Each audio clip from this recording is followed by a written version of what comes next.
এখন কিন্তু অনেকে গেছে শুনি সমন্বয়কদের গোনার সময়। নির্বাচন যত ঘনে আসবে তত এই দ্বন্দ্বগুলো স্পষ্ট হতে থাকবে।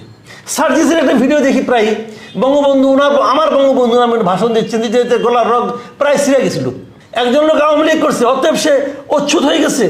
একজন বলছে যে সমন্বয়কদের গুণী না। এখন কিন্তু অনেকে গেছে শুনি সমন্বয়কদের গোনার সময় নাই বলতেছে তো মানুষ।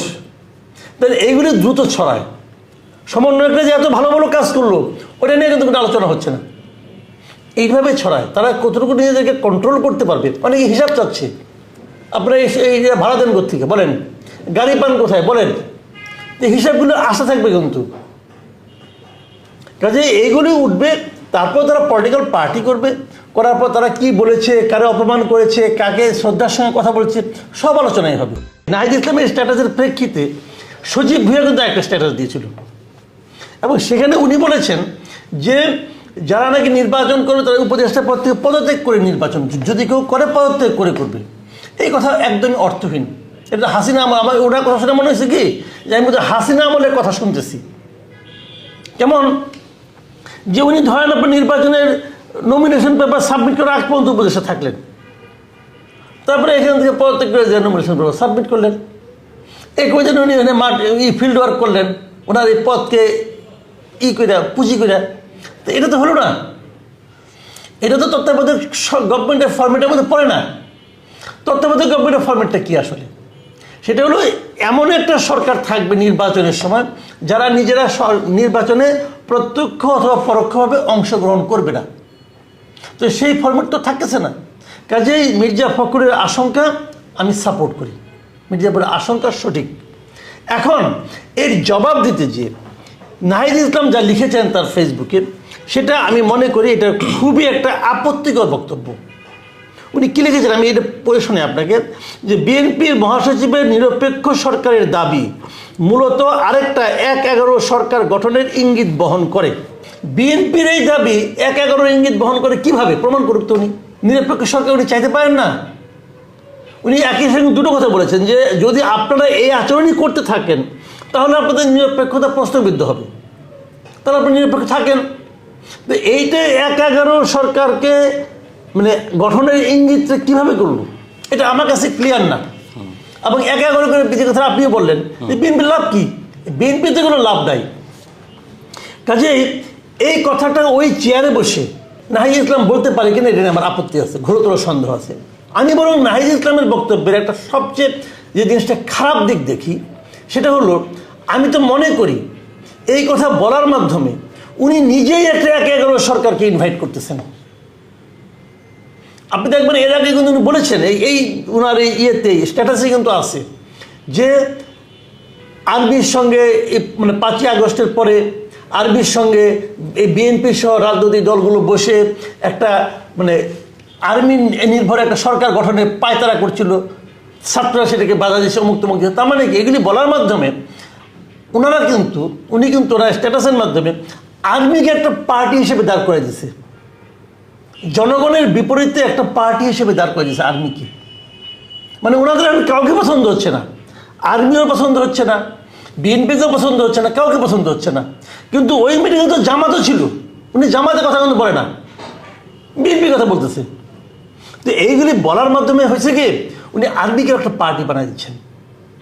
এটা রিস্কি, আমি মনে করি উনি খুবই রিস্কি গেম খেলছেন। নির্বাচন যত ঘনে আসবে তত এই দ্বন্দ্বগুলো স্পষ্ট হতে থাকবে।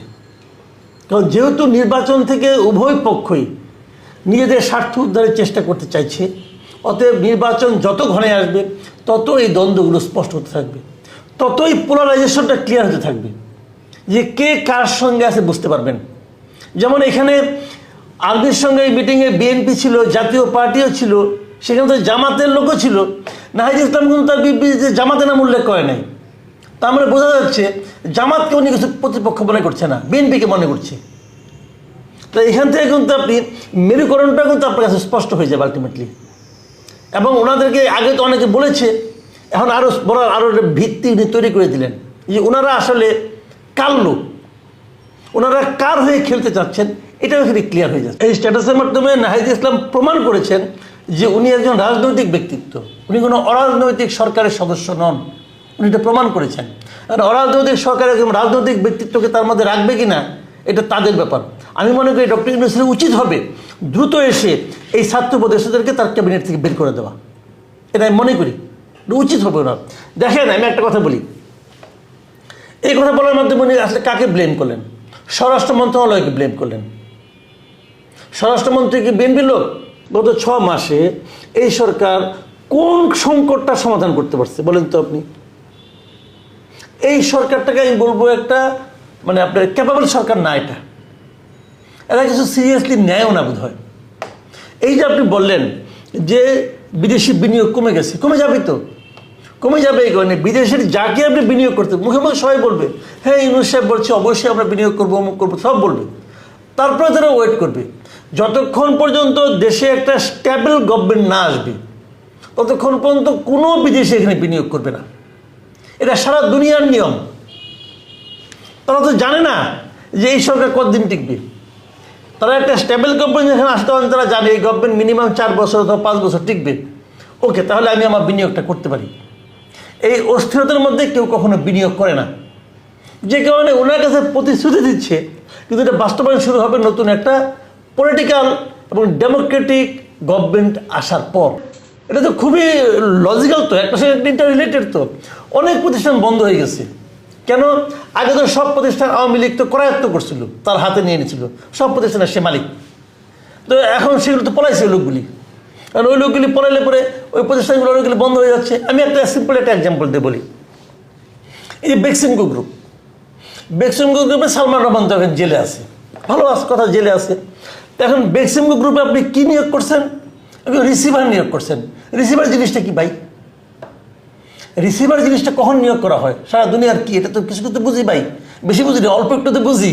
রিসিভারটা হলো যে আপনার অনেক দেনা আছে বাজারে, তো এটা আমি গভর্নমেন্ট এটাকে টেক আপ করলো, করে নিয়ে এটাকে বিক্রি করে দিবে, করে যার যার দেনা শোধ করে দিবে, এটা হলো রিসিভার। তো রিসিভারকে ওই বেক্সিমকো কোম্পানি কি লুজিং কনসার্ন? বেক্সিমকোর অনেকগুলি লাভজনক কোম্পানি আছে ওদের, সেখানে প্রায় 70,000 ওয়ার্কার আছে। এখন এই 70,000 ওয়ার্কার প্রত্যেকের ফ্যামিলিতে যদি 4 জন করে লোক থাকে, লোক কত আপনি হিসাব করেন? এটা তো ডাইরেক্ট ক্ষতি। এখন আপনি কি করতেছেন? আপনি ওদের ব্যাংকের লেনদেন কি স্বাভাবিক আছে? না, সবগুলো অ্যাকাউন্ট আপনি বন্ধ করে দিচ্ছেন। এমনকি ওদের কর্মকর্তাদের অ্যাকাউন্ট বন্ধ, যারা এখন বড় বড় চাকরি করে পোস্টে আছে ওদের সবার অ্যাকাউন্ট বন্ধ। তাহলে প্রতিষ্ঠানটা চলবে কীভাবে? যদি প্রতিষ্ঠান না চলে তাহলে রাষ্ট্র বলতে পারতো এই যে তোমরা চুরি করছো, তোমরা সালমান রহমানের সহযোগী, তোমরা সব বাদ, এই সব জায়গায় আমি আমার লোক বসাবো। কিন্তু কোম্পানি চলবে, এই কোম্পানি তো এখানে প্রোডাকশন দিচ্ছে, বাইরে এক্সপোর্ট করছে। বেক্সিমকোর এমন অনেক প্রতিষ্ঠান আছে যেগুলো নাকি টোটাল 100% এক্সপোর্ট ওরিয়েন্টেড, তাদের এক্সপোর্ট করতেছে। তো এক্সপোর্ট না করলে আপনার বৈদেশিক মুদ্রা আসবে কেমন করে? আমি একটা উদাহরণ দিয়ে ব্যাখ্যা দিলাম আপনাকে। তাহলে সেখানে আপনার কি আপনি অ্যাকাউন্ট সব বন্ধ করে রাখছেন, তাহলে ওরা এক্সপোর্ট কীভাবে করবে? এটা তো কোনো কথা হলো না। আপনি চোর সালমান রহমানকে 5 বার ফাঁসি দেন, আমার কোনো আপত্তি নাই। সালমান রহমান যদি চুরি করে থাকে টাকাটা, সেটা তো আমার টাকাই, তো আমার টাকার একটা ফ্যাক্টরি আপনি বন্ধ করে রাখবেন কেন? বন্ধ করতেছে না, কিন্তু ব্যাংক অ্যাকাউন্ট বন্ধ, লেনদেন বন্ধ হলে এরা এই প্রতিষ্ঠান কীভাবে চলবে? আমি একটা সিম্পল এক্সাম্পল দিলাম। আমার কিন্তু বেক্সিমকোর প্রতি কোনো বিশেষ কোনো নাই, মানে সালমান রহমানকে আমি ভালোবাসি তা কিন্তু না ঘটনাটা, বাট আমি একটা এক্সাম্পল দিয়ে বললাম। যত প্রতিষ্ঠান আছে আপনি প্রতিষ্ঠানগুলি টেক আপ করেন, আপনি একজনকে অ্যাডমিনিস্ট্রেটর নিয়োগ করেন, সেই অ্যাডমিনিস্ট্রেটর সম্পূর্ণ ব্যাংক লেনদেন খুঁটিয়ে খুঁটিয়ে দেখবে যে 1 টাকাও যেন বাইরে চলে না যায়। প্রতিষ্ঠানটা চালু রাখেন, তাহলে কী হবে? আপনি প্রমাণ করতে পারবেন। আগে তো মনে করেন এখান থেকে সালমান রহমান টাকা বাইরে হয়তো লুপাট করতো, পাচার করতো। যদি আপনি পাচারটা বন্ধ করেন, প্রতিষ্ঠানগুলি আরও জাঁকজমকভাবে বেড়ে উঠবে, এই লোকগুলি কর্মসংস্থান টিকে থাকবে, উৎপাদন বাড়বে। উৎপাদন তো আপনার অ্যাকাউন্টেই যাবে, আপনি তো এটা বেক্সিমকো এটা তো আপনি সালমান রহমানের পার্সোনাল অ্যাকাউন্টে দিচ্ছেন না। সমস্যাটা কি? আপনি এই কাজ করেন, তা তো করছেন না।